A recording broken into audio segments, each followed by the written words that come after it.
Hi friends, welcome back to Sakhi reviews. స్వరాజ్కి ఇందు భారీ offer. పోలీసుల నుంచి లక్కీ అలా ఎస్కేప్. హిందుని కనిపెట్టిన నందు. ఈరోజు స్టోరీ చాలా ఇంట్రెస్టింగ్గా ఉండిపోతుంది. ప్లీజ్ సబ్స్క్రైబ్ చేసి లైక్ చేయండి ప్లీజ్. నేను పంపిన మనుషులు కాకుండా ఇందు అక్కని ఎవరు కిడ్నాప్ చేశారు అని ఆలోచిస్తూ బంటికి ఫోన్ చేస్తుంది స్వాతి. మేమంతా మీలాగే పడుకున్నాం. ఈలోపు ఎవరో మీ అక్కని ఎత్తుకుపోయారని బంటి చెప్పడంతో స్వాతి షాకవుతుంది. ఈ మాటలన్నీ విన్న అపర్ణ లాగిపెట్టి కొడుతుంది. ఆస్తి పేపర్ల మీద సంతకం పెట్టకుండా చూడ్డానికి అక్క తనను తాను కిడ్నాప్ చేసుకోవాలని అనుకుంది. కాని ఇంతలో ఇలా జరిగింది అని చెబుతుంది స్వాతి. ఇంతలో అక్కడికొచ్చిన నందు అక్క ఎక్కడున్నా నేను వెతికి తీసుకొస్తానని చెబుతుంది. సాహు మనింటికి మళ్లీ చేపలు పంపించి ఫ్యామిలీ జాగ్రత్త అని చెప్పి వెళ్లాడని స్వరాజ్కు చెబుతాడు చలపతి.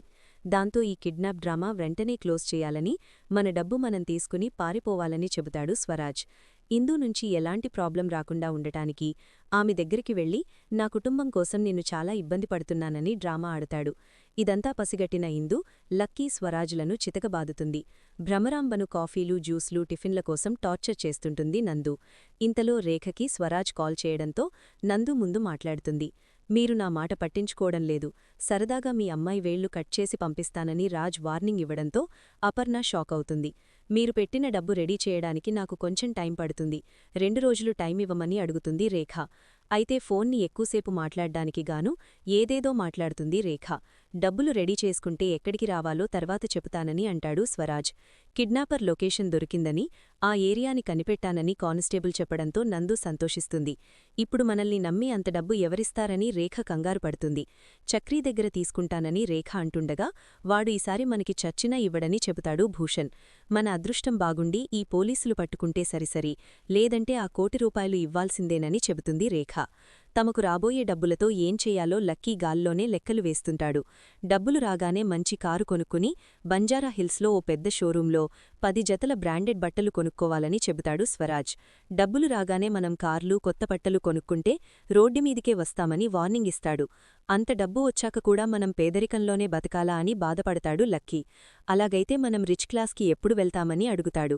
మనకి వచ్చే 40 లక్షల రూపాయల్ని జాగ్రత్తగా పెట్టుబడి పెట్టి బిజినెస్ చేసి డబ్బులు సంపాదించాలని అంటాడు. ఇంతలో కాలింగ్ బెల్ మోగడంతో లక్కీ వెళ్లి తలుపు తీయగానే పోలీసులను చూసి షాక్ అవుతాడు లక్కీ. పక్క వీధిలో పెద్ద దొంగతనం జరిగింది. ఆ దొంగ ఏదో ఇంట్లో దూరాడు.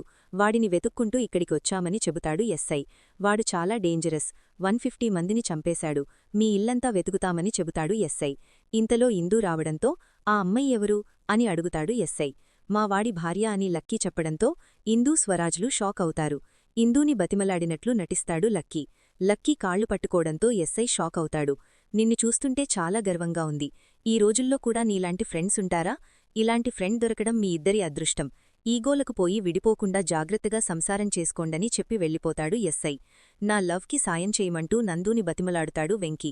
నీవల్లే నా లవ్ ప్రమాదంలో పడింది, సహాయం చేయమని అడుగుతాడు.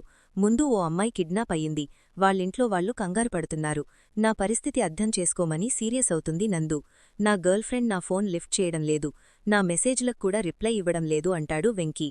ఓ అమ్మాయి వెనుక అలా పడితే నీ ప్రేమను అర్థం చేసుకోదు, నిన్ను చీప్గా చూస్తుంది అంటుంది నందు.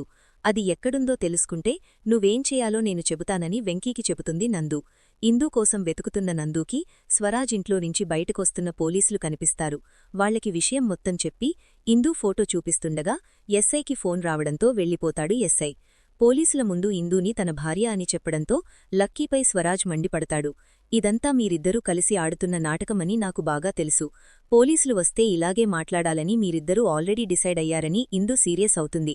నాకు మొగుడిగా నటించి ఈజీగా పోలీసుల నుంచి తప్పించుకున్నావు. నువ్వు పెద్ద ఫ్రాడ్వి అంటుంది ఇందూ. మరి నువ్వెందుకు పోలీసుల ముందు సైలెంట్గా ఉన్నావని ఇందూని ప్రశ్నిస్తాడు స్వరాజ్. నువ్విప్పుడున్న పరిస్థితుల్లో ఆ ఇంటికి తిరిగి వెళ్లలేవు. పోలీసుల ముందు కిడ్నాప్ విషయం బయటపెడితే నిన్ను తీసుకెళ్లి ఆ ఇంట్లో వదిలేస్తారు. అలా జరిగితే నువ్వు వేసుకున్న ప్లాన్ మొత్తం ఫెయిల్ అవుతుంది అంటాడు స్వరాజ్. మీరు ఇదంతా డబ్బు కోసమే చేస్తున్నారని నాకు బాగా తెలుసు. మీకు ఎంత కావాలో చెప్పండి, మీకు ఆ డబ్బు నేనిస్తానని చెబుతుంది ఇందూ. నువ్వు మాకు ₹1,00,00,000 అని స్వరాజ్ లక్కీ నవ్వేస్తారు. ఇప్పటివరకు మీరు వెధవలని మాత్రమే అనుకున్నా, ఇంత తెలివితక్కువ వాళ్లని ఇప్పుడే అర్థమైంది అంటుంది ఇందూ. నన్ను కిడ్నాప్ చేస్తే మా రేఖ ఆంటీ ₹1,00,00,000 ఇవ్వడానికి రెడీ అయ్యిందంటేనే మీకు అర్థం కాలేదా? నేను పెట్టే సంతకం ఎంత విలువైందో అని ప్రశ్నిస్తుంది ఇందు. నేను దుగ్గిరాల కంపెనీ వారసురాల్ని, స్వరాజ్ గ్రూప్ ఆఫ్ కంపెనీస్కి కాబోయే చైర్మన్ని. నన్ను వదిలిపెడితే మీరు అడిగిన దానికంటే ఎక్కువే ఇస్తానని చెబుతుంది ఇందు. ఇలాంటి కథలు నమ్మేందుకు మేమేమైనా పిచ్చివాళ్లమా అని. అక్కడ మీ రేఖ ఆంటీ 2 రోజుల్లో కోటి ఇవ్వడానికి రెడీ అయ్యిందని రాజ్ అంటాడు. ఇందు ఎంత చెప్పినా వినకుండా లోపల బంధించి లాక్ వేస్తారు. రాజున్న చుట్టుపక్కల నందు, వెంకట్ తిరుగుతూ ఉంటారు.